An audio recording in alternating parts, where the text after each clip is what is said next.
பாரதி சாதிகள் இல்லையடி பாப்பான்னு பாடணும். ஏன் நாங்க பாரதியை தூக்கி பிடிச்சு தொங்குறோம்?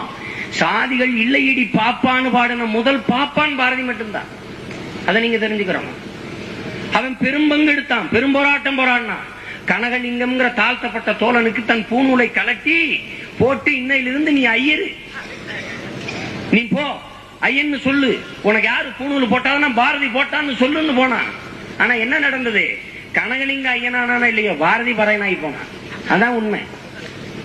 இன்னைக்கு நான் சொல்றேன், இத்தனை ஆண்டுகள்ல பாரதி இறந்து 100ஆண்டு விழா கொண்டாடிட்டோம். நம்ம எந்த பார்ப்பன வீட்லயாவது நீங்க பாரதின்னு ஒருத்தனுக்கு பேர் பார்த்தது உண்டா? கிடையாது. நாம தான் சென்னி பாரதி, கவிதா பாரதி, அந்த பாரதி, இந்த பாரதி, செல்வ பாரதி, எல்லா பாரதியும் வச்சுக்கிட்டு நம்ம தான். ஏன்னா பாரதி நம்மால நம்ம ஏத்துக்கிட்டோம். அவன் ஜாதி இல்லைன்ட்டான், அதனால தூக்கி தள்ளிட்டாங்க. உங்களால மறுக்க இயலுமா? வாய்ப்பு இல்லை.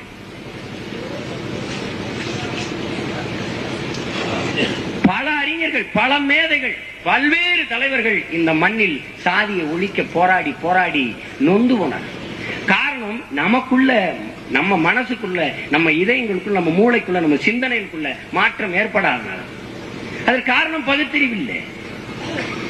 உங்களுக்கு கும்புற சாமியை வச்சு கடவுள் வச்சான், செய்யற தொழிலை வச்சு கடவுள் வச்சான். செருப்பு தைக்கிறேன்